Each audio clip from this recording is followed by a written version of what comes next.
Hey, you two. Still hanging around here with your camera? I don't know what you stay here for. You got a family, right? I'm sure you do.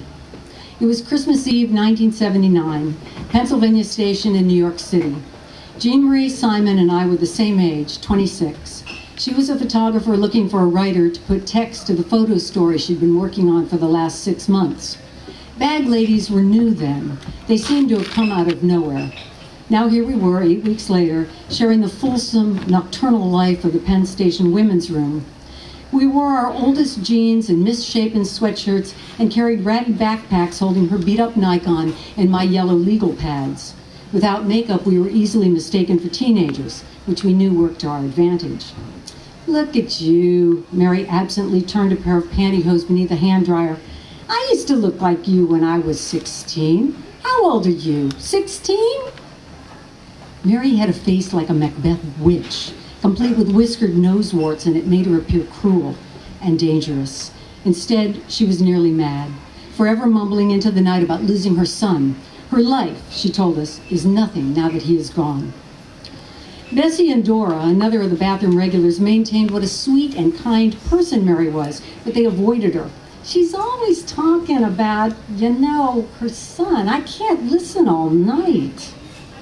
Christmas Eve wasn't much different than any other night for the women who chose not to accept the promise of 2 hots and a cot from any number of city shelters or Catholic charities that had sent out vans earlier that day. They had their reasons. I knew better than to ask why. What's the matter? She reached for a wet brassiere and slapped her palm to activate the dryer again. You got no place to stay either. It's a shame. And at Christmas. I had seen Mary sit motionless for hours on a section of newsprint, dressed in her violet cloth coat and lace-trimmed culotte slip, with her face turned to the train tunnels, just waiting. We shouldn't have to be here.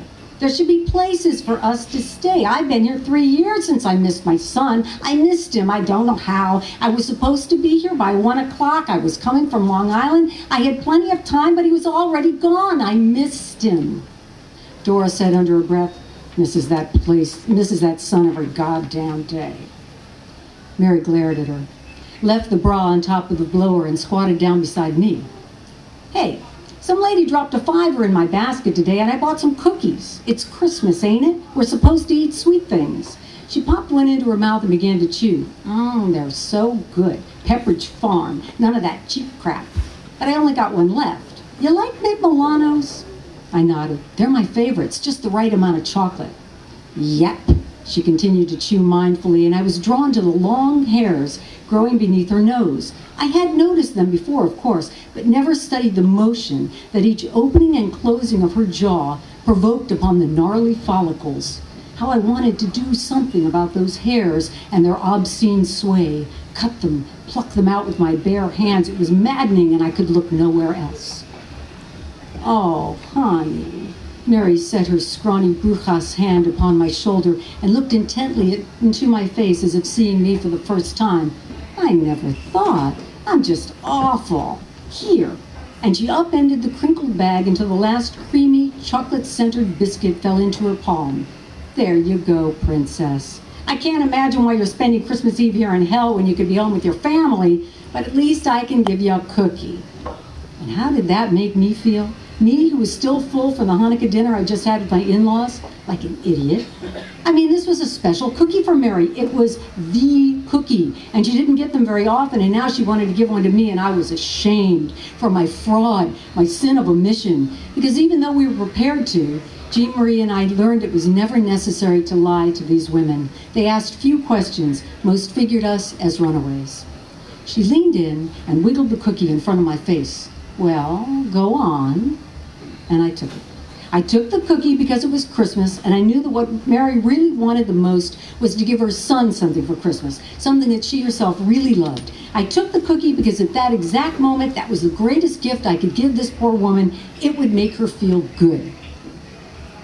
What?